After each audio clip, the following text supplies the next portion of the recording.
So the goal of treating rheumatoid arthritis is basically to control inflammation, which causes synovial hypertrophy, basically creates something known as a pannus. And a pannus is something that destroys the cartilage and destroys the joint. If you decrease inflammation, hopefully the joint destruction that's happening or that might happen further down the line is aborted. And the JAK inhibitors basically do that by decreasing inflammatory or pro-inflammatory molecules in the blood, which can cause joint destruction.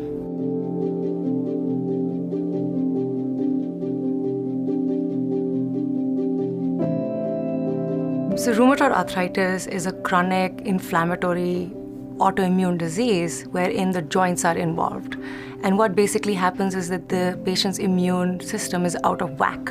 When the immune system is sort of revved up, you have all these cytokines, which are specialized protein molecules that are produced in the blood. What the JAK STAT pathway does is basically cause protein transcription, which causes all these proteins, which are the inflammatory cytokines, to be increased in the blood, which causes inflammation at the joint, the synovium, more importantly, which starts this rheumatoid arthritis. JAK inhibitors are a type of disease-modifying anti-rheumatic drug, and what they specifically do is inhibit Janus kinase.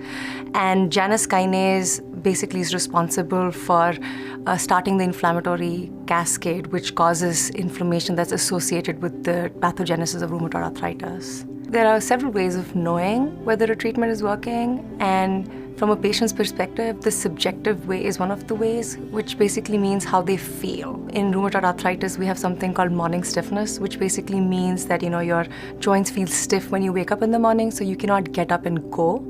So if the treatment is working, a patient will feel that the amount of morning stiffness they have is decreasing. Another way of testing whether they're responding to treatment is if the inflammatory markers are going down. So ESR and CRP are things that we can measure in blood, and we can compare the values post-treatment with what it was pre-treatment. So that's an objective way of knowing by a physician that is the patient responding to the JAK inhibitor that they're on. At the end of the day, it's how a patient feels. So sometimes inflammatory molecules might not go down as expected, but then how they feel overall is the more important question.